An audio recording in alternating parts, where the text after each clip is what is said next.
आखाती देशांमधल्या युद्धस्थितीचा थेट परिणाम हा हॉटेल व्यवसायावर बसलेला आहे। तर कल्याणमध्ये कमर्शियल गॅसचा तुटवडा निर्माण झाला आणि त्याच्यामुळे हॉटेल व्यावसायिक हे अडचणीत आलेले आहेत। गॅस वितरक एजन्सीने कमर्शियल गॅसचं वितरण बंद केलंय।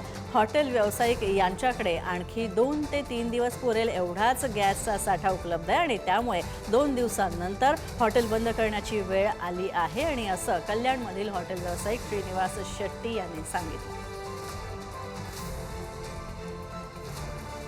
युद्धाची जी परिस्थिती आहे याच्यावर संपूर्ण देशाचं लक्ष लागलेलं आहे। इस्रायल आणि अमेरिका, इराक या देशांचा जो युद्ध परिस्थितीमुळे आज हॉटेल व्यावसायिकावर किंवा हॉटेल वर त्याचा थेट परिणाम झालेला दिसत आहे।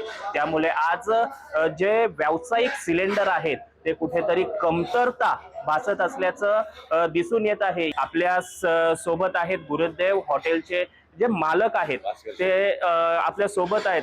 सर, शेट्टी साहेब, काय सांगाल या जो आज तुटवडा आहे सिलेंडरचा, या तुटवड्यानंतरही आपण कशा पद्धतीने हा संपूर्ण व्यवसाय सुरू ठेवलेला? आता आम्ही शॉर्टेज झाल्यामुळे आम्ही आमच्या कामामध्ये पण तेवढा शॉर्ट काम केलंय।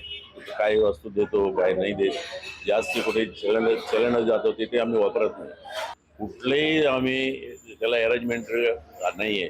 गॅस समोर गॅसच लागतो आमच्या हॉटेलमध्ये। आम्ही काय राखेलमध्ये, इलेक्ट्रिकमध्ये आणि लकडामध्ये आम्ही काम करू शकत नाही। आम्ही रिक्वेस्ट करतो त्या, आता आम्हाला माहिती आहे युद्ध चाललंय, आम्हाला माहिती आहे सगळे प्रॉब्लेम आहे आणि त्यांच्याकडे जेवढं होईल, जे होऊ शकतो तेवढं तुम्ही आम्हाला देऊ शकता। योगेश गोडे, पुढारी न्यूज, कल्याण।